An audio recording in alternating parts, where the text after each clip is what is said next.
have my lab coat on. I don't look very professional. Oh well. You guys will just have to believe me.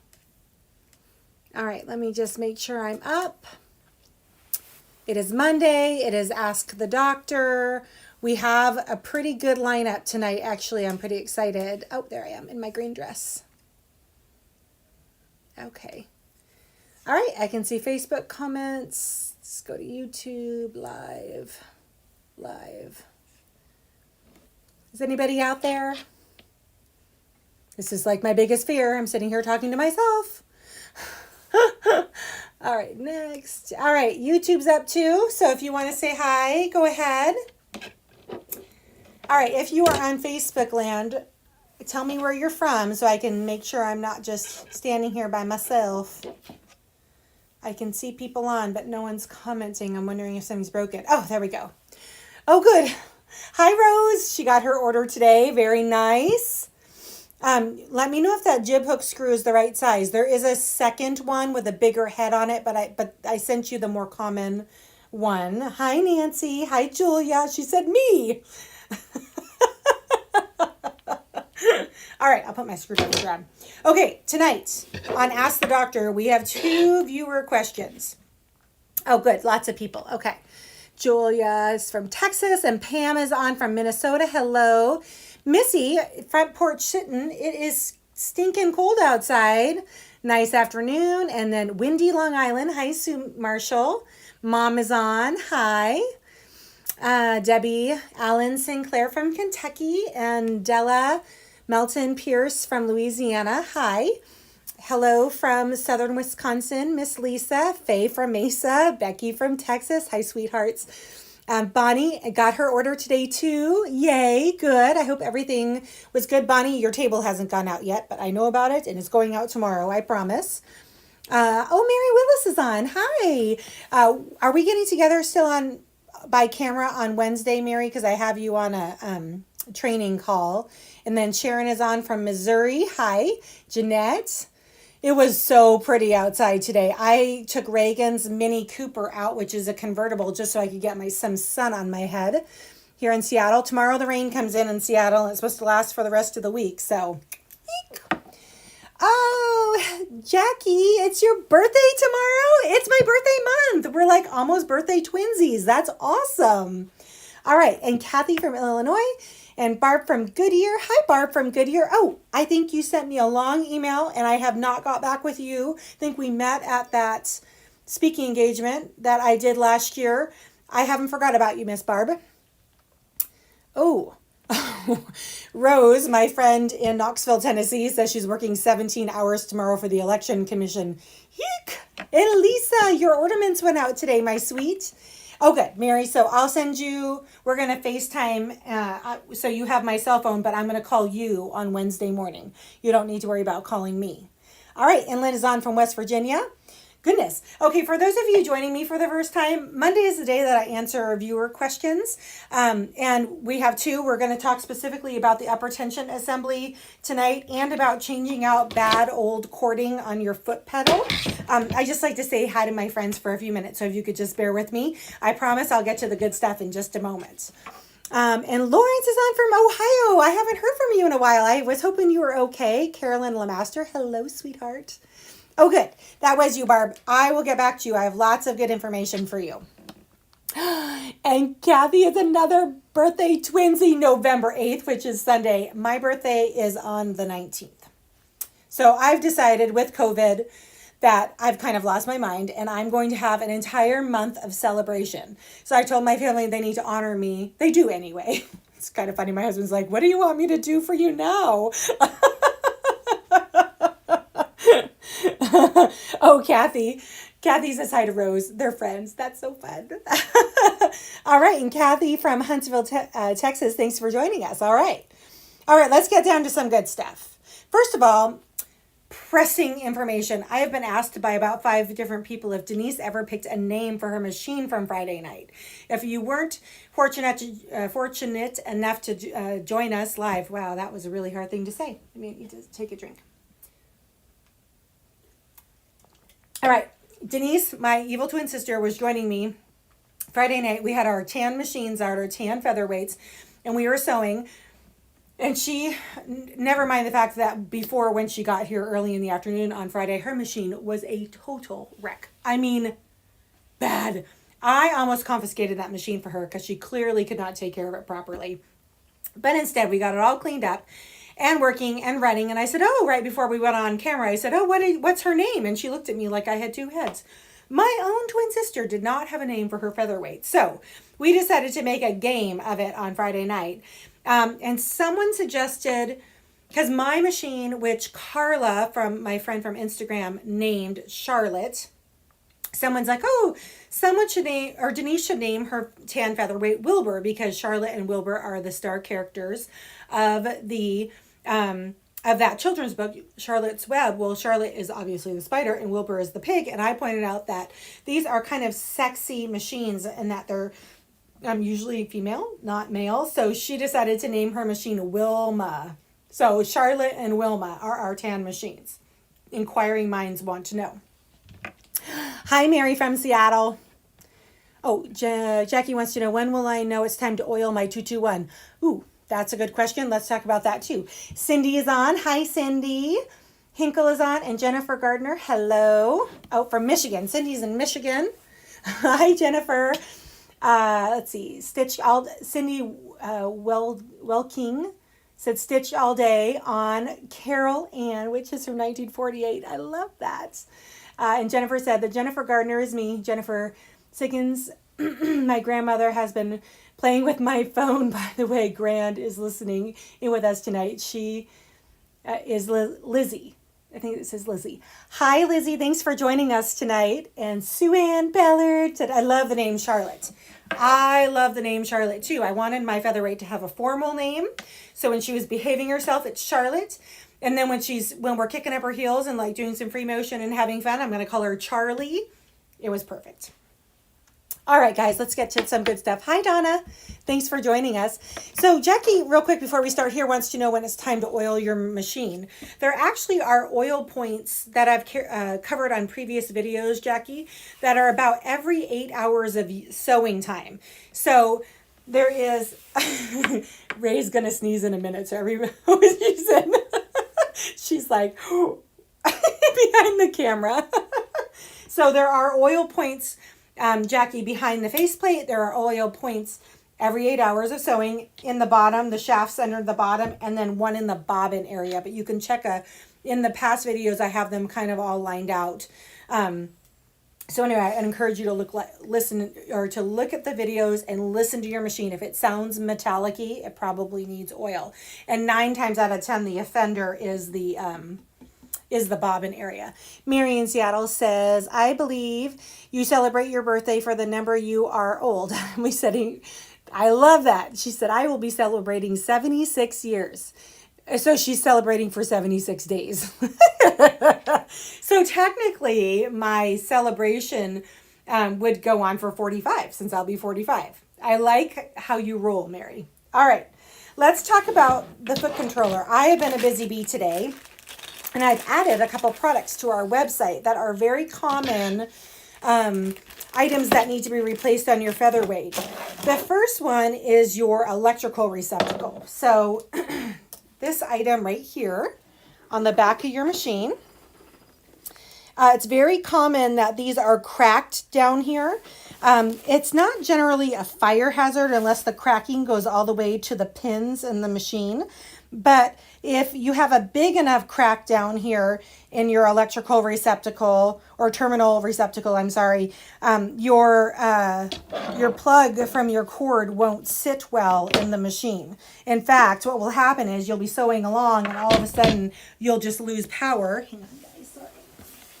You'll lose power because the cord has unseated itself from the plug. So that's a very common part. I've added it to our website. It's a really easy replacement. All you have to do is remove one screw that holds it in up here. And then what I usually do is step wirings from terminal number 3 from the old to the new, terminal number 2 from the old to the new, and terminal number 1 from the old to the new. It's very easy to do. So anyway, this has been added to our website. It's now under terminal receptacle and parts. So this is product number 1. Product number 2 is the cording kits. I get asked for these at least once a week, and I've decided to just go ahead and put them on the website. But I thought I would show you on camera tonight how to change them out yourself. So I have a order that's going out tomorrow that there's a cording kit in it. And so I hope she watches this video. The cording kits that we sell are the entire cording kit. So this is from the plug to the wall, and this is from the plug to the foot controller. It's a whole new assembly. We also include some washers to help a nice connection to with the new cording set, so it sits nice and tight. Just celebrate all year. No one needs to know. Exactly. I like that, Donna. I've been sewing outside. Oh, nice. Kathy's been sewing outside. That's awesome. Kim Fish, do you have a machine named Ray yet? Aw. My daughter's name is Ray too, and I named her that so she'd have both cute little girl's name and a cuter older woman's name. I like that. Sounds like a perfect name for the Featherweight too. I totally agree. Oh, hi Terry, you're watching. Good. Pay attention, friend. All right. So here is the washers that come in this. So you'll need a screwdriver with a nice flat tip on it. And there are 4 screws that you can take off of here. Generally speaking, the screws are seated through the foot controller feet, bed cushions actually. And if your bed controller cushions are really slippery and your foot pedal kind of skids all over the floor, another good little hang on. I'm sorry guys, hang on one second. Another good investment for $11.95 is new foot controller bed cushions. I have no idea what I'm choking on. But it's making my eyes water. Okay. Oh. Okay, let's see here. Sorry. All right. Ray would be a really good name for a machine, Kim. I agree. Actually, Ray is short for Reagan. I don't know if your Ray is short for Reagan. We wanted her to have a professional name also, and she announced at 10 years old that we could call her Ray. Not Reagan, Ray. We're like, okay.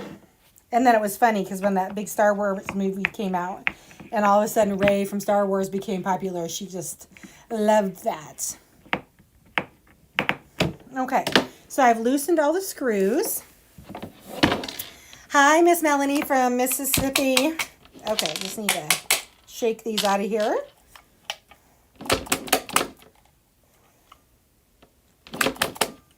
Come on, you little buggers.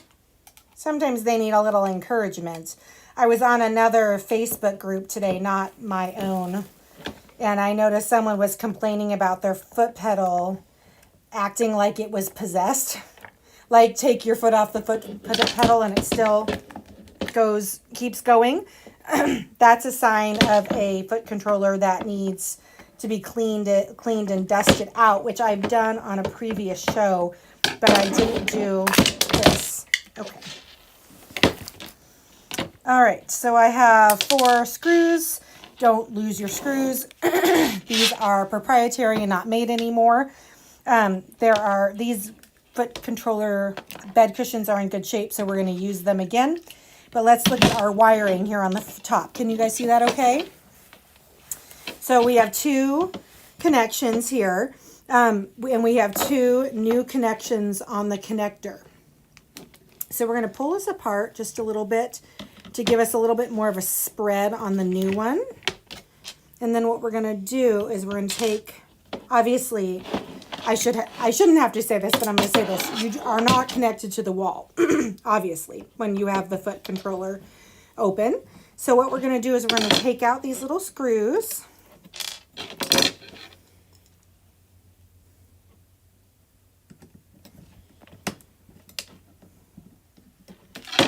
Okay, like so. we are going to throw out the old dangerous cord. We're going to grab our new cord and our new washers.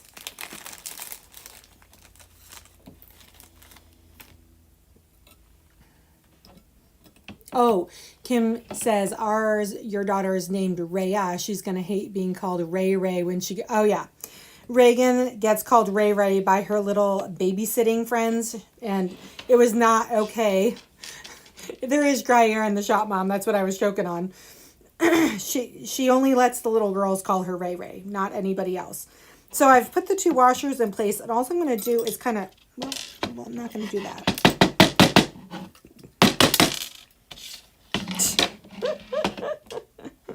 Come on, Darlene, pull it together. Okay.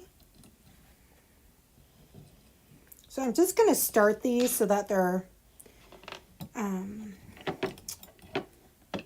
connected. And then I'm going to take my prongs. It doesn't matter whether it's left to right or right to left.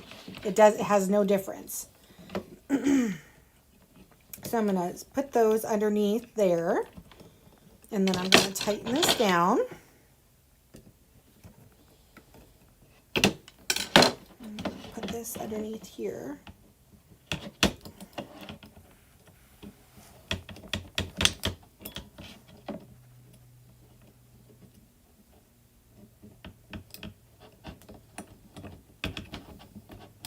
Come on.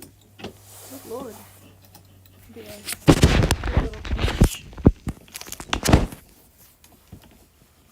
Okay. I include the washers because otherwise you don't have a real nice tight connection, and these are still wobbly, but notice how nice and secure they are with the washers. All right, so then what you're going to do is you're going to take your foot controller, and I'm going to stick it. Now, first of all, if there's ickiness in here, there's not too much ickiness in here, and there's not too much ickiness in here, but you'd want to dust this out while you had it open if you're replacing. And I just test the mechanism to make sure the connections don't have a lot of corrosion or anything on them. So this is going to go back down like this, but not before we put our crazy looking bed cushions back in here. Melanie says she's still recovering from the hurricane. Zita, no power, running Featherweight with portable generator. Oh my goodness. Girl child, you have been just really hit this year. All of you guys down there by the Gulf. Okay, so I'm just kind of lightly pressing this back together like so. And then the only thing I have left to do is to reseat my screws. I would highly, highly, highly, highly recommend that before you take your Featherweight anywhere with a new cording kit, that you plug it all in and make sure it all works, because I can't tell you, that's only happened to me one time where I didn't test something before I needed it, and then I got somewhere and was dead in the water. So you don't want that to happen to you. So just test it all after you get it all back together and tighten back up. Okay, so the rewire kit is the other item I've added to the website today. So both the terminal receptacle is added for $39.95 and the rewire kit was added for $15.95. You do the work yourself. I'm going to be recording another canned video just to put up on YouTube specifically regarding changing this, so that way you don't have to go back and find the live. You can just go right to the right video on YouTube. So, okay, issue number 1. The next issue came to us from Gwen. She is a fan from, I think she's in Michigan, and she found me on, I think it was YouTube, and sent a question. So Gwen's situation is that she purchased her first Featherweight, got a really good price on it, but it's not really sewing very well, and her upper tension's kind of messed up. And she said that she's taken it apart and put it back together, but it's still, this take-up spring isn't moving like it should. See how mine's springy, and when I pick it up, it floats back. Hers is not doing that. So what I had her do is to disassemble this whole thing and grab a small porcelain bowl that you're not going to put food in after the fact. And I had her soak all of these metal parts in naphtha to see if there was any like, ickiness in between the tension plates or anything. Ickiness, that's my super technical phrase for tonight. So what we're going to do is we're going to take this apart and I'm going to show you guys how to reassemble this properly. If you don't have a resource that talks about this already, I would highly recommend either Mr. McCollum's book that we carry on our website, The Featherweight and I, or I believe it's also listed in the Singer Service Manual, which is carried on our website. So all I'm going to do, Ray, will you come over my shoulder so I can, yeah, thank you, sweetheart. Okay, so I'm going to just take this apart here. By the way, this is my factory black side, who was nameless up to this point. I just called her Black Side. And after someone's suggestion to Denise on Friday night, I've decided to give her a name, and I think it is the most perfect name ever. You ready for it? I'm going to call her Morticia. Ah, that's so, I love that. Oiled bobbin cases, or brace on 56-2 bobbin case. Still rattles, only rattles when scratching. Rich F is on YouTube. Tried adjusting springs with finger precision to help quiet the rattle. Didn't work. Help. Okay, so oiled bobbin, I think it's supposed to be case, not race, on 56222. Bobbin case still rattles. Rattles when stitching with thread. Tried adjusting springs in the position. Oh, to quiet. That was not a bad idea. That's actually a really good idea, Rich, but it still rattles. That one I need to think about. It might be your bobbin. Are they, Rich, if you're still watching on YouTube, can you tell me whether you're using original bobbins, an original casing, or is it an aftermarket case, aftermarket bobbin? I would like to know to answer that question. I know everybody loves Morticia. You make me a nervous wreck with those parts off. Don't worry, Peggy. I know what I'm doing. You guys are awesome. Good to see you survive. Deanne, I survived Halloween. Yes. All right. So what we're going to do, I have all my parts here on the table. And if I was having problems with the thread not flowing well through the needle, I would soak these in naphtha, which is the lighter fluid, for about an hour or so. But these are all in pretty good shape. So this is our reassembly. Are you guys ready? All right, so this is the piece that goes in like this. So what we're going to do, give me a little bit more space. Thanks. The tension discs, I call them the hamburger buns, go together. All original. Okay. Rich F on YouTube, will you go ahead and email me at info@featherweightdoctor.com, all spelled out, all one word, and we can email back and forth. I need to think about the rattling of the bobbin case a little bit, and I want to pull my 222 down off the shelf and do a little testing to see if I can imitate it. So just email me directly, and then we can talk about that. Okay, so I have the tension discs or hamburger buns lined up, and they're behind a plate. And then what we're going to do with the spring is the spring actually goes back here behind. And when I reseat this in the machine, I'm going to put my spring at about 7 o'clock here. If you set the spring right here, it's not under pressure to wind. So you want to make sure it's at 7 when you stick it back into the machine. Like so. So it sits here at about 7. That way when I pick it up, it actually has it's under some winding pressure. The next piece that goes in is is this piece, which is your plus minus bar. Yes, Miss Becky, you can soak all of the pieces in naphtha as long as they're not plastic and they're metal. The newer, that was another thing that Gwen asked me about. She said, should I just go ahead and replace this whole tension assembly? Honestly, these are all metal vintage parts, and if you could at all get this to work for you, you don't really want to go to the new tension assemblies because they have plastic in them, and they're not as strong as these original ones. You really want to try, unless this is beyond broken or worn out, you really want to try to use the vintage parts that came with it. The next thing is the spring, and you want to make sure that the little arm is pointed in towards the machine as you slide it over the post, like so.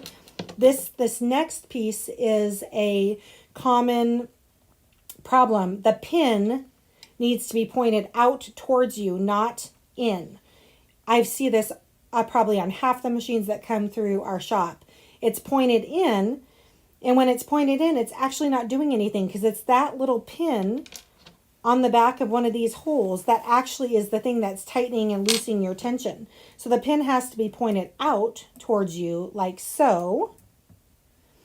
The next piece is the number dial, and if you have the older assembly with no numbers, then you need to make sure there's another video on YouTube that my husband made, and it's very complete and thorough how to tension the no numbered tension. The no numbered tensioners are the older machines. They came in the 33, 34, 35 era machines. All right, when I put this number dial on, I'm going to put 2 in the straight up or noon position. And then while holding all of this, I'm going to put this nut down, and I'm going to tighten it basically until I make contact with the thing. Okay, so then I'm going to open it all the way up to 0. So 0 is up. Now, just to make sure that we actually did something, this should all be very loose because your presser foot is up. When your presser foot goes down, that becomes very tight because the pin inside has engaged. But when it's up, it should be very loose. So I'm going to grab, okay, so scoot back just a hair, sweet pea, thanks. Okay, so I'm going to grab some thread, and we are going to do what's called a quick tension test. So you throw your thread spool on, you go over your hook, you slide your thread through the hamburger buns and up through the take-up spring, like so. We're not doing anything else. This is called a quick thread. And then what we're going to do is we're going to put the presser foot down. Now at this point, we're sitting at 0. So I'm going to pull on this, and I'm going to see if I am experiencing light tension. I actually think I'm experiencing a little more than light tension. So I'm going to push this all back and then just lighten my knurl nut up a little bit. No, that's too loose. You just want to have light tension at 0. Okay? Then, now we have just properly calibrated this upper assembly. And see how my spring is going up and down because it actually has some tension on it from since we started it down here. When it came up and sits on that little knob, it now has some tension. So then we're going to go ahead and thread it the rest of the way up, and we're going to, interference. Hold on, sorry guys. Sorry, reset here. Okay, see if it comes back up. Okay, so now we're going to go ahead and thread this up all the way, not here on the show, but you're going to do some test sewing. Now that this is properly calibrated, when you move your tension dial to 3 or 4, that should be your normal tension setting for regular sewing. And if you free motion or darn, oh good, back to normal, super, then it's not uncommon to have to go up to 5 or 6 on the dial. So you'd want to throw a needle in here. Morticia does not have a needle in her, so we can't thread her up or sew with her yet. But anyway, so that is how you disassemble and recalibrate this. Again, I've done this on a previous show, but I wanted to show it really up close and really concentrate on this spring, getting it in right since Gwen was having such a hard time with it. Oh, good. Okay. So I think that's what I have for you tonight. Again, those new products are up on the website. We are going to be doing our Quilt As You Go on Wednesday this week at 4 o'clock Pacific Standard Time. This week's block is called Lake Havasu. I should be working on it later tonight, and we'll be able to get the cutting instructions up before the live. And then Friday is just me, just plain old me, sip and sew. I have no idea what I'm working on yet. But I was thinking about getting some holiday fabric and get a jump on my Christmas table runners and pillow toppers and all that fun stuff. Is anybody else tempted to put their Christmas tree up yet, or is it just me? Ray and I were at Home Depot this weekend buying a tarp for our camping trailer, and we literally walked through the Christmas tree section, and I was like, oh, I wish we had an artificial tree so we can actually put our Christmas tree up. But my family totally rebels against the artificial tree. And since we live in the Pacific Northwest, the land of the trees, they kind of have a point. When we lived in Arizona, we had an artificial tree because, you know, a big splurge for the Christmas season was an Oregon Christmas tree. I'm like, why Oregon and not Washington? It was pretty funny. So anyway, all right, I'm going to jump off with you. Let's see, beautiful black side you have there, love. Yes, you have a 222. You have a Cadillac, sir. I also have a 221. Nice, 53 and a 50 Centennial. Very nice. You have a nice little collection going. Remember to call it a collection, so that way no one can call you a sewing machine hoarder. If you have multiple machines, you have a collection of machines. Oh, Becky said she listened to Christmas music. Oh, so did Jackie. Reagan and I have been listening to Michael Bublé's Christmas all week long. I think I just want Christmas to come because I want things to be better and different. I don't know. All right, guys, I will have to let you go. It's tomorrow's election day. If you haven't already voted, vote. That's my civic duty to remind everybody to vote. I hope everybody has a good night, and I hope you stay healthy and happy, and I will find you again right back here on YouTube and Facebook for the live 4 o'clock Pacific Standard Time as you go. All right, guys, we'll talk to you